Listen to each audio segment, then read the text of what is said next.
Good morning, fellow woodworkers! Welcome back to the workshop vlog. I think the lighting is rather, it's rather not so good. Never mind. We're going to go outside in a second because a colleague of mine at my school bought a house a while ago. And next to the house on the same property there was an old carpenter's shop. The thing is, when he first bought the property, it was still there. It was still totally fine. But then a few months later, everything broke down. The whole building collapsed onto, the whole carpentry. Which is not too good, but he was able to rescue some of the hand tools and the like. And he gave me some of these to restore them over time and so on. This is the first thing we're going to do. We're going to take everything out of my trunk, and we're going to take a look at all of these tools. Let's go.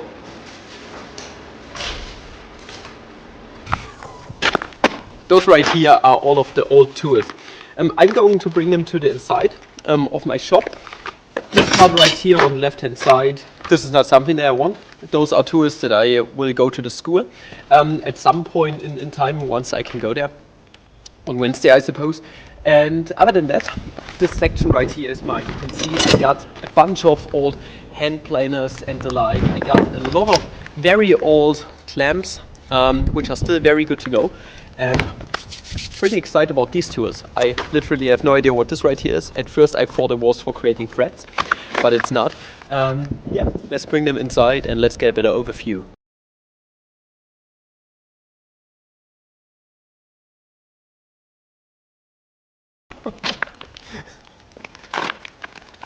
That one's nice. I really like that one. I hope I can restore it somehow. And those are amazing. Those are amazing. Oh, I always wanted one of these, but I couldn't find any of these currently because those of Veritas are pretty much sold out here in Germany and they are expensive as fuck.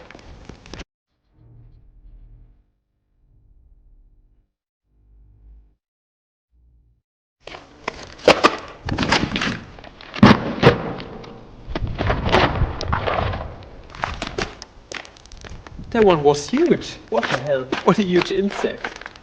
That one startled me.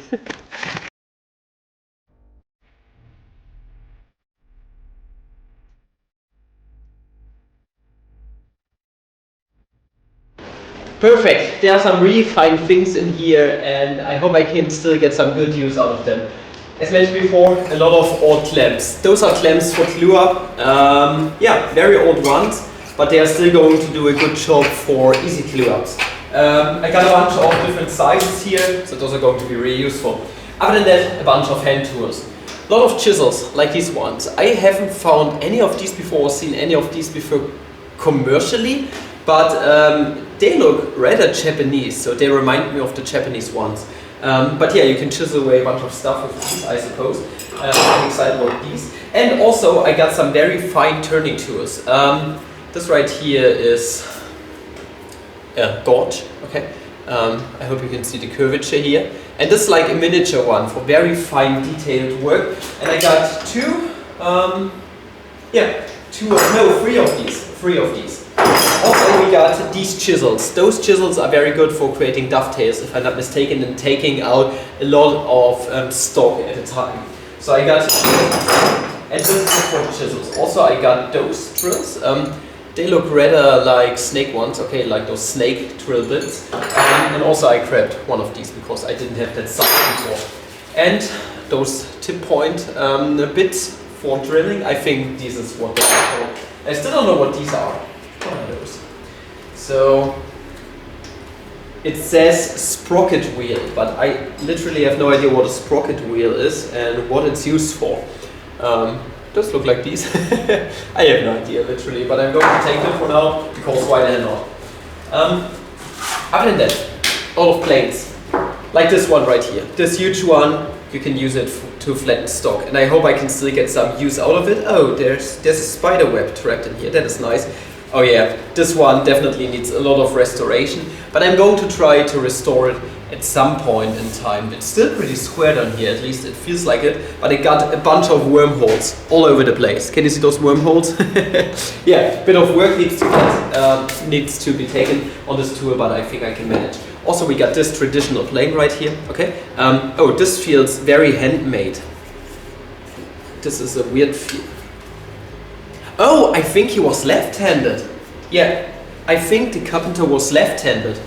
Because this feels only right for the left hand. For the right hand it feels rather off. You should grab it like this, but I'm not certain. But yeah, this is rather interesting. And I'm really glad about these. I got 2 rabbit planes.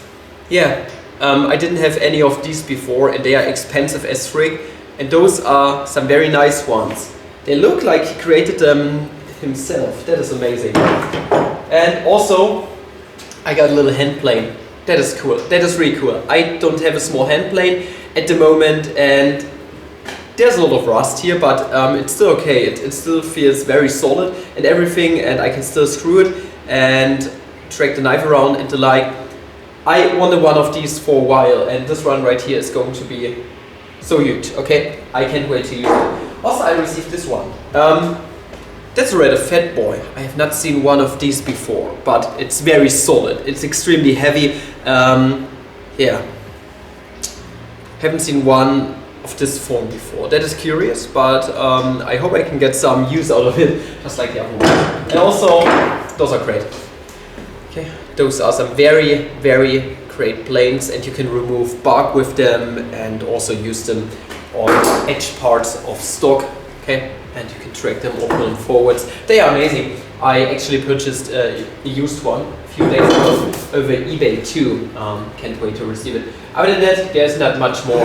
I also got this one right here. This very quality level. And this one right here is made from cast iron. So yeah, it's probably super, super square. Yeah, this concludes all the tools that I got here. And they are amazing. I can't wait to restore them and use them.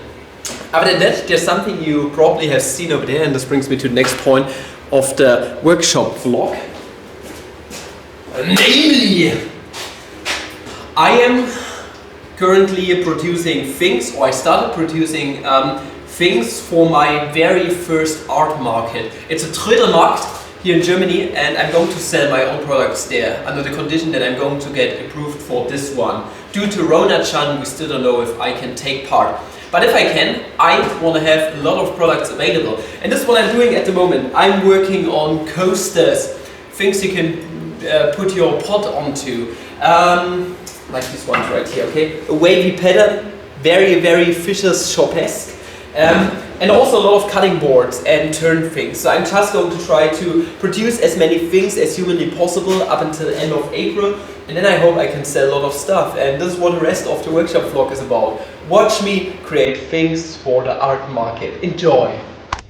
Ohayou gozaimasu, minasan! Just now grabbed something from McDonald's, from the McDonald's breakfast. And I'm on my way to grab myself, finally a jointer. I seriously can't wait. It's made from cast iron. It's something out of the 60s or the like, so it's a very old German machine, but it's going to do such a freaking great job. 41 centimeters of basically cutting diameter, you can say. And it's just freaking amazing. I can't wait to get it, put it into my shop today and try it out, because now for the art market I can use a joiner very much to get boards flat and the like. So yeah, stay tuned.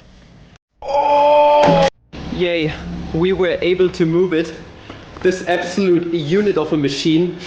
Holy shit, I was so afraid we couldn't get it off the truck.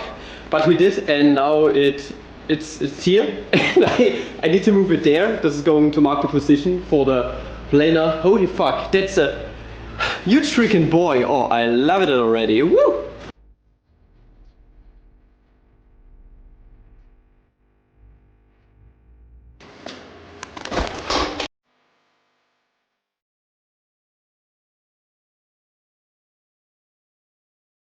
It's the wrong direction! How am I supposed to turn it? Gosh!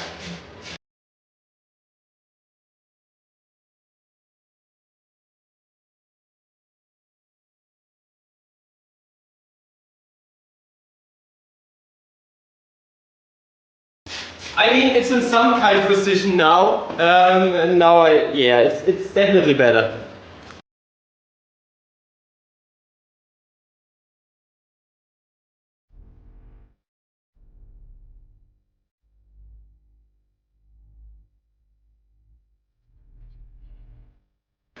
Yeah, that looks great as a position, just as I imagined. I'm going to leave it on the pallet for now because, yes, just because yes. I have no idea how to get it down there, okay? From the pallet down to the floor, I really don't care. If I need to transport it around the shop, it's okay if it's on a pallet already.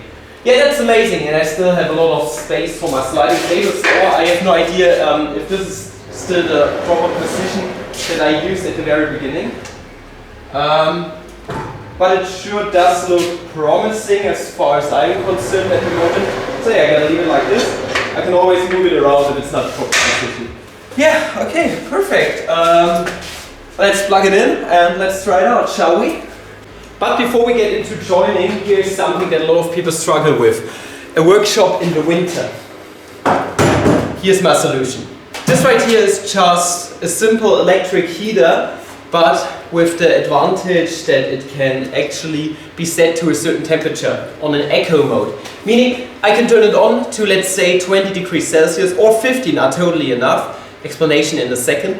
Then once it's on 50 degrees, it's going to turn off, and once the temperature falls under a certain threshold, it's going to turn on once again up until we have 15 degrees Celsius once again. Why is 15 degrees Celsius totally okay? Well, in a workshop, all that really matters for me is that, well, my glue is gonna dry, okay? Be it the C8 glue or especially the wood glue. Type 1-3 needs at least 7 degrees Celsius for it to cure properly, and I don't have that in the winter. Meaning I'm going to put this heater right here into the room next door for now. This one right there is going to be the 15 degrees Celsius controlled temperature room, where I'm going to put epoxy in, glue ups, etc. And then I should be safe even in the winter. Let's assemble it really quick. There's not much to it. I just need to screw in the rollers, and then we're going to put it in there, and in about an hour or something, after we try out the joiner, I can see if the temperature is nice in there. So yeah, let's get started. Let's take this shit off really quick.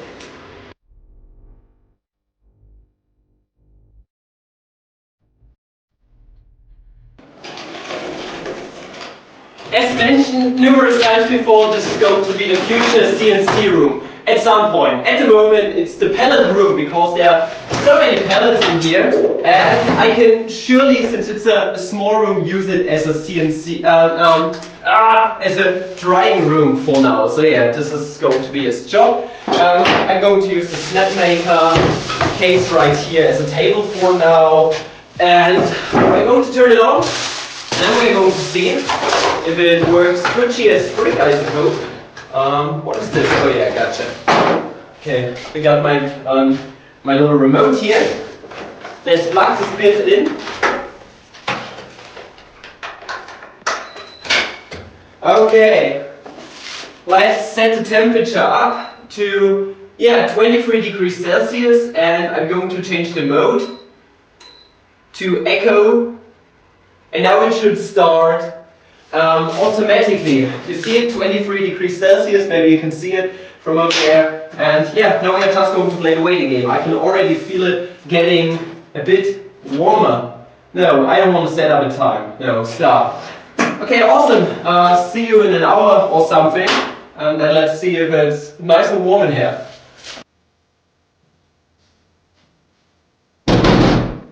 I'm here. Oh! Camera is a bit twisted, a bit on the gradient, but I have the camera in here to film my reaction, and it's really warm in here. It's absolutely amazing. I love it. Next to the radiator, it's awesome. How is it about here? Even in the last corner, it's an amazing temperature. It's just ridiculously good. I love it. I can't wait to do glue ups in here. Yeah, that is awesome. That is absolutely awesome. It works wonderful, and I'm going to see how it works out when I let it run overnight, in the hopes that the whole place is not going to burn down. Yeah, it's awesome. I should have done this way earlier. This would have made the winter way easier for me in terms of glue ups.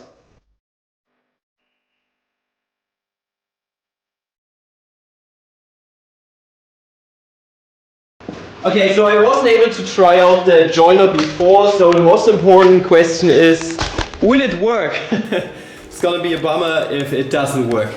And those are all DDR machines. They're going to be seriously loud. They are going to be so freaking powerful. Yeah, it doesn't get in the way of the plate guard. Let's see.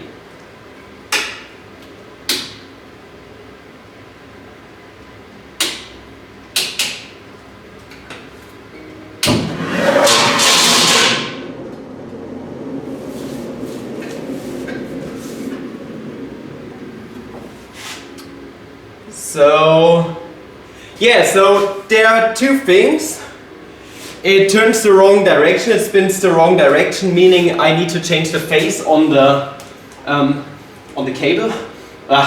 And also it's rather rusty, it seems. So yeah, this was like the noise, I suppose, that we were able to use.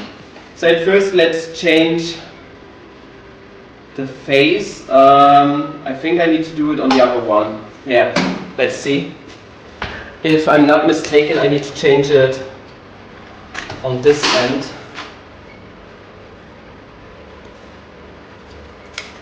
Kind of. Help.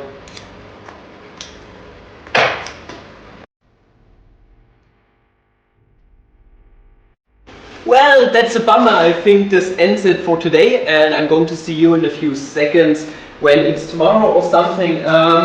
This is one of the shitty ones where I can't just take a screwdriver and, well, change the phase of the alternating current.